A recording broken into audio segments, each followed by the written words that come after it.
Hello dear students, हम रहीम के नीति के दोहे पढ़ रहे थे। उन दोहों में आज हम अगला दोहा पढ़ते हैं। रहीमन असवा नैन ढरी जिये दुख प्रकट करई, जाहि निकारो गेहते कस न भेद कही देई। तो इस दोहे में इस पहले शब्दार्थ देखते हैं। रहीमन असवा नैन ढरी, असवा अर्थात आंसू, नैन यानी नेत्रों से, आँखों से, ढरी यानी ढुलक कर, जिये यानी हृदय, दुख प्रगट करई, करई यानी करते हैं, जाहि निकारो गेहते, जाहि यानी जिसे, निकारो यानी निकालोगे, गेह यानी घर, ते यानी से, कस न यानी क्या नहीं, भेद, भेद यानी गुप्त बातें, कही देई, देई यानी देगा। तो कवि रहीम इस दोहे के माध्यम से बताते हैं कि जिस प्रकार से नेत्रों से आंसू निकलने पर वह अपने मन के हाल को बता देता है, उसी प्रकार से कि हम किसी व्यक्ति को अपने घर से निकाल देंगे तो फिर वो लोगों को जाकर अपने सारे भेद बता देंगे। तो देखें, रहीमन असवा नैन ढरी कि रहीम दास जी कहते हैं कि जिस प्रकार से आँखों से ढुलकने वाले आंसू जिये दुख प्रकट करेई कि हृदय के दुख को प्रकट कर देते हैं, यानी हृदय के दुख को सब लोगों को बता देते हैं। जाहि निकारो गेहते, जब तुम किसी को अपने घर से, गेहते यानी घर से निकाल दोगे, कस न भेद कही देई, तो फिर वह सभी के सामने आपका दुख प्रकट कर देगा। कस न भेद कही देई, तो फिर वो आपका भेद क्यों नहीं कहेगा। तो इसलिए जो व्यक्ति होता है उसको अपने घर से जब निकालो तो सोच समझकर निकालना चाहिए और अपने आंसुओं को अपने नेत्रों में ही छिपा कर रखना चाहिए। रहीमन असवा नैन ढरी जिये दुख प्रकट करेई। रहीम दास जी कहते हैं कि जब आँखों से आंसू निकल जाते हैं तो वो अपने हृदय के दुख को प्रकट कर देते हैं। उसी प्रकार से जिसको आप घर से निकाल दोगे तो फिर वो जाकर के आपकी भेद, आपकी बातें कस न यानी क्या नहीं कहेगा, तो फिर वो जाकर के लोगों को आपकी बातें बता देगा। तो इसलिए कि घर से निकालो तो सोच समझकर व्यक्ति को निकालो और अपने नेत्रों को, आंसू को अपने मन में ही रखो। रहीमन निज मन की बिथा मन ही राखो गोय, कि रहीम दास जी कहते हैं निज यानी अपने, मन की बिथा, बिथा यानी व्यथा या कष्ट, पीड़ा को मन ही राखो गोय, गो यानी छिपा करके रखना चाहिए, गो यानी छिपाना। सुनी अठिले है, अठिले है यानी कि हंसी उड़ाएंगे, लोग सब बांटी न लेहे कोय, लेहे यानी लेंगे, कोई यानी कोई। कि रहीम दास जी कहते हैं कि अपने मन के व्यथा को अपने मन के भीतर रखना ही बुद्धिमानिता होती है। तो देखिए, रहीमन निज मन की बिथा मन ही राखो गोय, रहीम कहते हैं कि अपने मन की व्यथा या पीड़ा को अपने मन में ही छुपा कर रखना चाहिए। सुनी अठिले हैं लोग सब बांटी न लेहे कोई, क्योंकि आपकी बातों को सुनकर जब आप लोगों को बताओगे तो आपकी बातों को सुनकर सब लोग आपकी हंसी उड़ाएंगे। बांटी न लेहे कोई, कोई आपके कष्ट को बांटेगा नहीं। तो इसलिए अपने मन की व्यथा को अपने मन में छिपा कर रखना ही बुद्धिमानी होती है। अगला देखें। दीन सबन को लखत है दीन ही लखे न कोय, जो रहीम दीन ही लखे दीन बंधु सम होय। इसमें देखिए, दीन, दीन यानी कि गरीब, सबन को लखत है, लखत यानी देखना, दीन ही यानी गरीबों को, लखे न यानी देखना, न कोई यानी कोई भी नहीं। जो रहीम दीन ही लखे, दीन ही यानी गरीबों को, देखना, लखे यानी देखता है, दीन बंधु सम, दीन बंधु यानी दीनों का सहायक अर्थात ईश्वर के समान होता है। तो दीन सबन को लखत है, इस दोहे में कवि रहीम ये बताते हैं कि दीनों की सहायता करने वाला व्यक्ति किसके समान होता है, दीन बंधु के समान होता है। दीन व्यक्ति सहायता के लिए दीन सबन को लखत है, कि जो गरीब है वो सहायता के लिए सबकी ओर देखता रहता है कि कोई उसकी सहायता करेगा। दीन सबन को लखत है, गरीब सब लोगों की ओर सहायता के लिए देखता है। दीन ही लखे न कोई, लेकिन फिर भी कोई भी उस दीन की, उस गरीब की सहायता करने के लिए उसकी ओर नहीं देखता है। दीन ही लखे न कोई, गरीबों की ओर कोई ध्यान नहीं देता है। जो रहीम दीन ही लखे। रहीमदास जी कहते हैं कि जो व्यक्ति दीनों की सहायता करता है, गरीबों की सहायता करता है, दीन बंधु सम होय, वह ईश्वर के समान होता है। अगला है दोनों रहीमन एक से, जोलो बोलत नाही, जान परत है काक पिक, ऋतु बसंत के माही। कि दोनों रहीम एक से, जो लो बोलत नाही, जो लो यानी जब तक, बोलत नाही बोलते नहीं हैं, जान परत है, जान परत यानी पहचाने जाते हैं, काक पिक कोयल, काक यानी कौवा और पिक यानी कोयल, ऋतु बसंत के माही, माही यानी में। कि दोनों रहीमन एक से, जोलो बोलत नाही। कवि रहीम कहते हैं कि काक और पिक, कौवा और कोयल, रहीमदास जी कहते हैं कि दोनों हमें एक जैसे ही दिखाई देते हैं जब तक वे बोलते नहीं हैं। जब तक कौवा और कोयल नहीं बोलता तब तक वो एक जैसे ही दिखाई देते हैं, क्योंकि दोनों ही काले काले होते हैं। जान परत है काक पिक, कि हम कोयल और कौवे की पहचान उस समय करते हैं, ऋतु बसंत के माही, कि बसंत ऋतु जब आती है तब कोयल तो कूकती है और कौवा कांव कांव करता है। तो हमें पता चलता है कि कौवा कितना कड़वा बोल रहा है और कोयल कितनी मधुर बोल रही है। तो समय के अनुसार ही गुणहीन और अवगुणी व्यक्ति की, गुणहीन और गुणवान व्यक्ति की पहचान होती है। अगला दोहा देखें। बड़े बड़ाई ना करे, बड़ों न बोले बोल, रहीमन हीरा कब कहे, लाख टका मेरो मोल। कि बड़े बड़ाई ना करे, बड़े यानी कि महान लोग, बड़े लोग, बड़ाई यानी तारीफ, बड़ों न बोले बोल, बड़ों यानी बड़ी बढ़ा चढ़ा कर बातें, बोले न बोल, कभी बोल नहीं बोलते हैं, बात नहीं करते हैं। रहीमन हीरा कब कहे, लाख टका मेरो मोल, लाख टका यानी लाखों रुपए, मोल अर्थात मूल्य। तो इसके दोहे के अंतर्गत कवि रहीम बताते हैं कि जो व्यक्ति बड़े होते हैं अर्थात महान होते हैं, वो कभी भी अपनी तारीफ स्वयं नहीं करते। बड़े बड़ाई ना करे। जो लोग महान होते हैं, अच्छे स्वभाव के होते हैं, वो कभी भी अपनी बड़ाई अपने मुख से नहीं करते हैं, अपने मुख से अपनी तारीफ नहीं करते हैं। बड़ों न बोले बोल, और कभी भी वो अहंकारवश ऊंची ऊंची या बड़ी बड़ी बातें नहीं करते हैं। रहीमन हीरा कब कहे, रहीमदास जी कहते हैं कि मूल्यवान हीरा कभी नहीं कहता कि उसका मूल्य लाखों का होता है, अर्थात उसका मूल्य अपने आप हमें पता चल जाता है। इसलिए जो गुणवान व्यक्ति होता है, जो महान व्यक्ति होता है, उसका मूल्य हमें अपने आप ही पता चल जाता है। वो स्वयं अपने मुख से अपनी तारीफ नहीं करता। बिगड़ी बात बने नहीं, लाख करो किन कोय, रहीमन फाटे दूध को, मथे न माखन होय। बिगड़ी बात यानी कि जो बिगड़ जाती है एक बार, अर्थात सम्मान नष्ट हो जाने पर, बात बने नहीं, लाख करो किन कोय, किन यानी कि प्रयत्न, कि चाहे आप फिर कितना भी प्रयत्न क्यों नहीं कर लें, रहीमन फाटे दूध को, फाटे यानी फटे हुए दूध को, मथे न माखन हो, मथे न यानी मथने पर भी, न यानी नहीं।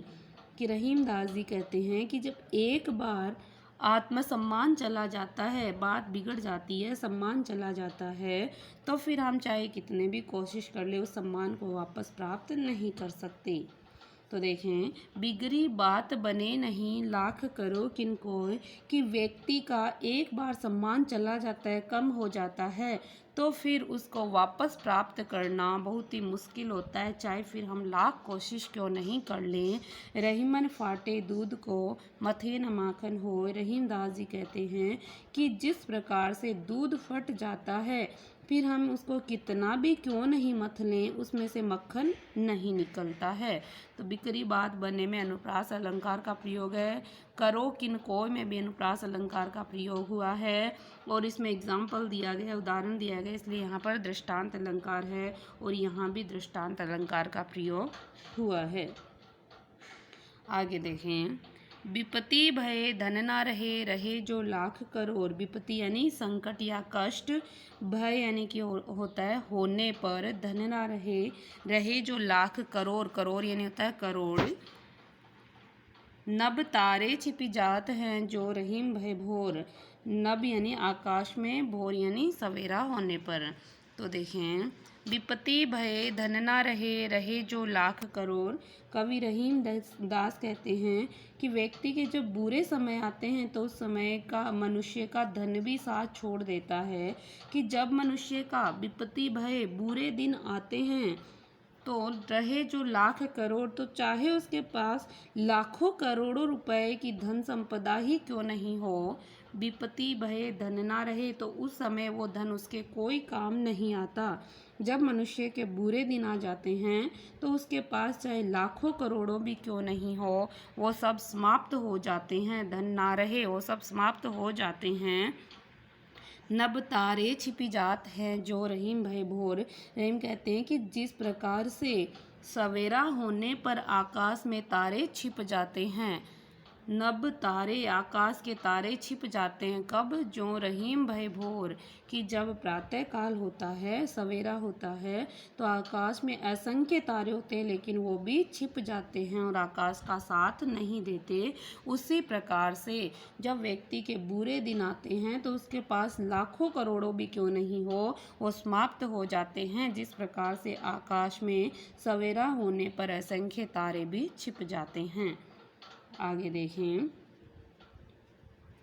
मांगे घटत रहीम पद, कितो करो बड़ी काम।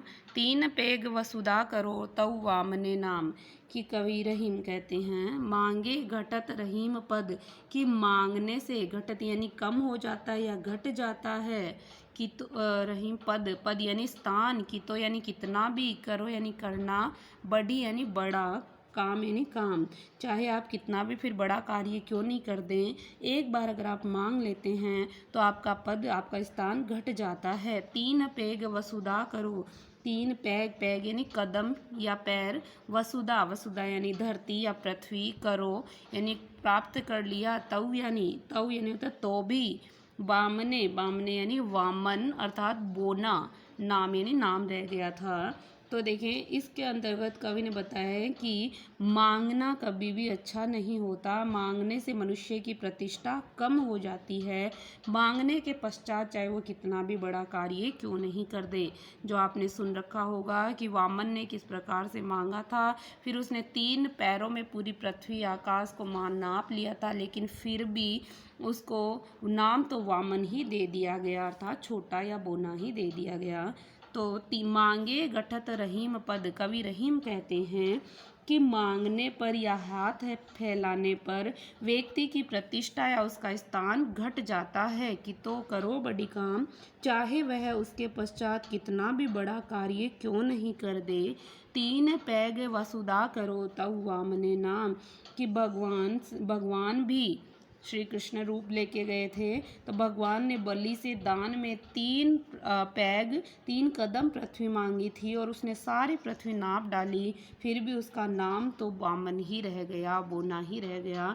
तो 3 कदमों में जिसने संपूर्ण पृथ्वी को अपना लिया था, उसका नाम भी मांगने के पश्चात वामन अर्थात बोना ही रह गया। इसलिए कभी भी मांगना नहीं चाहिए। इसमें भी दृष्टांत अलंकार है क्योंकि उदाहरण प्रस्तुत किया है। अगला देखिए, मान सहित विष खाए के शंभु भये जगदीश, बिना मान अमृत पिए राहु कटायो शीस। यानी मान यानी सम्मान के, सहित यानी साथ में, विष खाए के यानी जहर खाकर, शंभु यानी शिव, भय यानी हो गए, जगदीश, जगदीश यानी जगत के स्वामी अर्थात ईश्वर, बिना मान यानी बिना सम्मान के, अमृत पीने पर राहु, राहु जो एक दैत्य था जिसने कपट पूर्वक उसको अमृत को पान किया था, कटायो शीस, शीस यानी कि सिर, अपने सिर को कटा लिया था। तो देखें, इसमें कहा गया है कि मान, जहाँ पर सम्मान होता है वहाँ पर व्यक्ति को अगर विष भी मिले तो उसे सम्मान के साथ में पान करना चाहिए, लेकिन जहाँ पर आपका सम्मान ही नहीं हो वहाँ पर अगर आपको कोई अमृत भी दे तो उसको छोड़ देना चाहिए। तो देखें, मान सहित विष खाए के शंभु भये जगदीश, कि समुद्र मंथन से प्राप्त विष को सम्मान के साथ पान करने पर, पीने पर शिव जगदीश बन गए थे, ईश्वर बन गए थे। तो उन्होंने कैसे पिया था? सम्मान के सहित पिया था। तभी तो उनको नीलकंठ कहते हैं, क्योंकि उनके कंठ नीले हो गए थे उससे। बिना अमान अमृत पिए राहु कटायो शीस। लेकिन देवताओं के बीच में छिपकर के राहु ने अमृत पान किया था, इसलिए उसे अपना सिर कटवाना पड़ा, उसका सिर काट दिया गया था। मोहिनी नामक अप्सरा का रूप लेकर आए थे विष्णु और उन्होंने राहु का सिर काट दिया था। तो इसलिए हमेशा जहाँ पर मान सम्मान हो वहीं पर व्यक्ति को कुछ लेना चाहिए। जहाँ पर मान नहीं हो वहाँ पर चाहे आपको कुछ भी मिले वो आपको ग्रहण नहीं करना चाहिए। अगला देखिए, रही मन जिह्वा बावरी कही गई सरग पाताल, आपू तो कहीं भीतर रही जूती खात कपाल।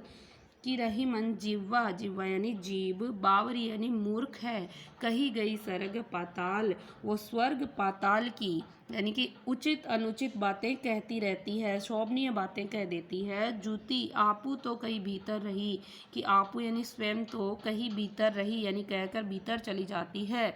जूती यानी कि जूते खाती रहती है। कपाल यानी सिर या मस्तक, बेचारा मस्तक जूते खाता रहता है।